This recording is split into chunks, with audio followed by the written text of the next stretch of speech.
With so many SUVs out there right now, well, that means that there's gonna be some duds. So if you're on the hunt for an SUV this year, we've got a list of 8 that you should absolutely avoid. Buckle up, let's go.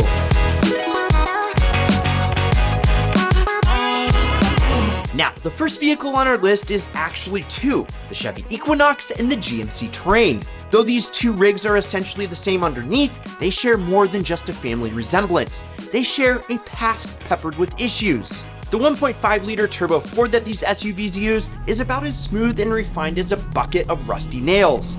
It's not very fuel efficient and is known to have some reliability issues as well. The interior of the Equinox specifically is, well, meh.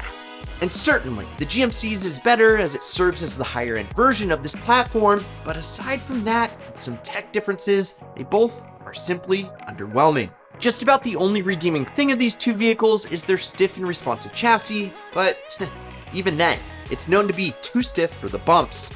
But hey, at least it's cheap, so you can use the money you save for a good dentist. But overall, the new year will usher in an all-electric Equinox, and these current models may quickly become relics of the past, overshadowed and outclassed by their electrified successors. Now, we're gonna talk about an Italian car. Exciting, right? Well, it's the Fiat 500X, so no. The 500X tries to blend Italian flair with the practicality of an SUV, but here's the catch. Its value is questionable, at best. With a price tag at just over 30 grand, the 500X offers limited space and, frankly, less than impressive features. And because it's, well, an Italian passenger car, the build quality leaves a lot to be desired. And if we talk about reliability, let's just say it's not winning any awards.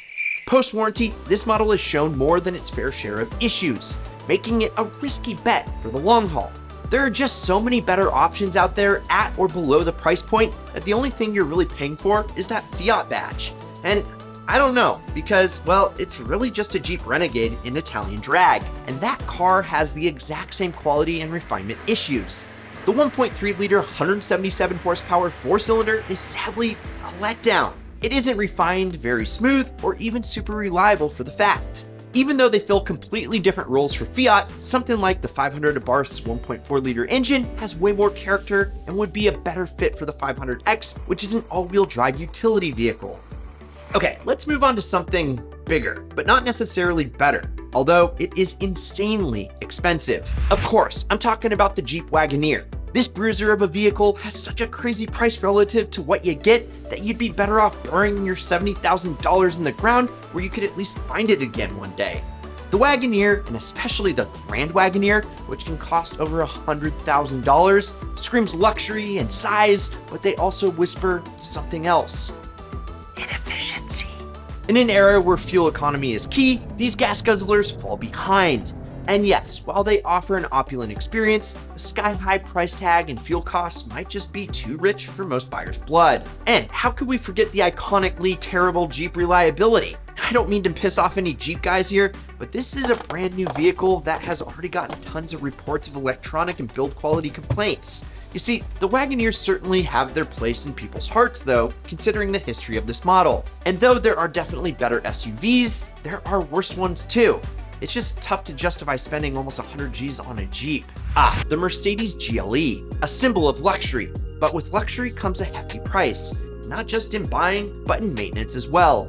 This $60,000 base SUV definitely has the quality of materials and luxury that you'd expect from such a well-known brand like Mercedes-Benz. However, unless you're willing to opt for the higher trim hybrid models or GLE 63S, the base model's ride quality and maintenance costs are just not worth it. Several reports have ranked the post-warranty costs of the GLE as some of the worst, even among other European luxury brands. Just ask anyone with an old Volkswagen SUV what it's like. Yeah, not great.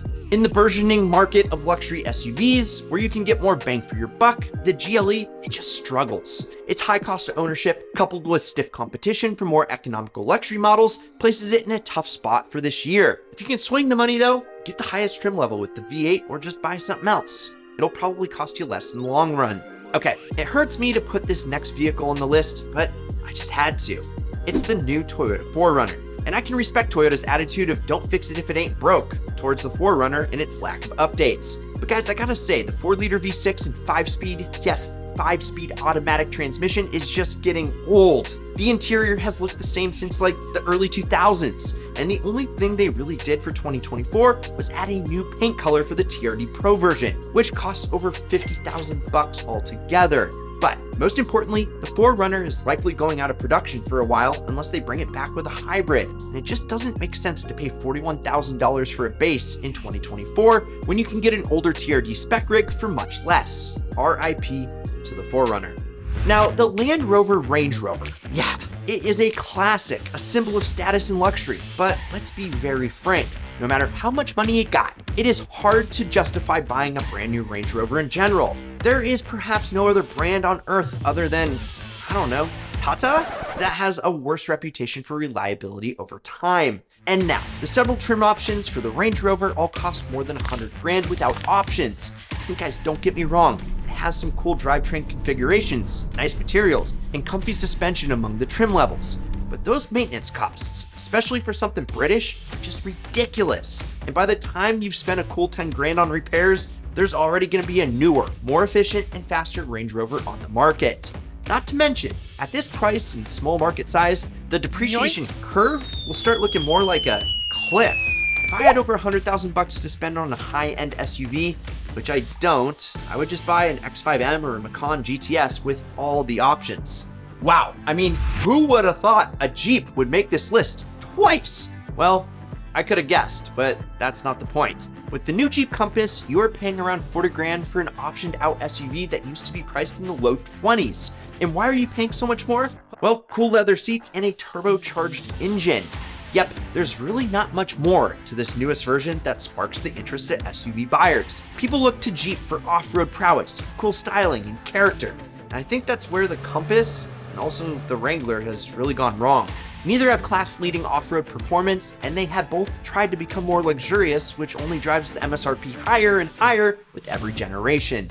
And it's not just the identity crisis that makes the Compass a poor choice for 2024. It's also the physical vehicle itself. Without even talking about the build quality and reliability of this Jeep, there are still more problems like the poor handling and the fact that Motor Trend literally called this vehicle sketchy at the limit. And finally, we have arrived to the Mitsubishi Eclipse Cross. And no, not the cool 90s era JDM tuner car Eclipse, we're talking about the Eclipse Cross. Yeah, a car that serves as one more reason why we shouldn't care about Mitsubishi anymore.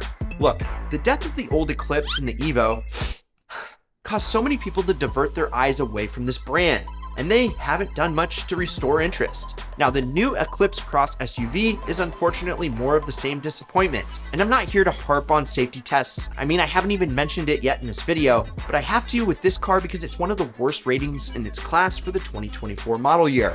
Add in some uninspired interior, a big lack of interior room, and no noticeable fuel economy benefits for its small size, and you have a vehicle that just can't stack up against similarly priced SUVs. And those who somehow got convinced to purchase one of these, well, they will almost certainly run into difficulties with Mitsubishi's lack of dealerships here in the United States. So, those are 8 new SUVs that you should absolutely avoid for your sake of your mental health and your wallet. Which one do you agree with? Which one don't? Let us know in the comments below. Also, if you enjoyed this vid, please like, subscribe, turn on that notification bell, and check out this Ideal vid up here, or whatever YouTube recommends you watch next down here. I'm Brad, this is Ideal, it prompts me one thing: keep living the ideal lifestyle.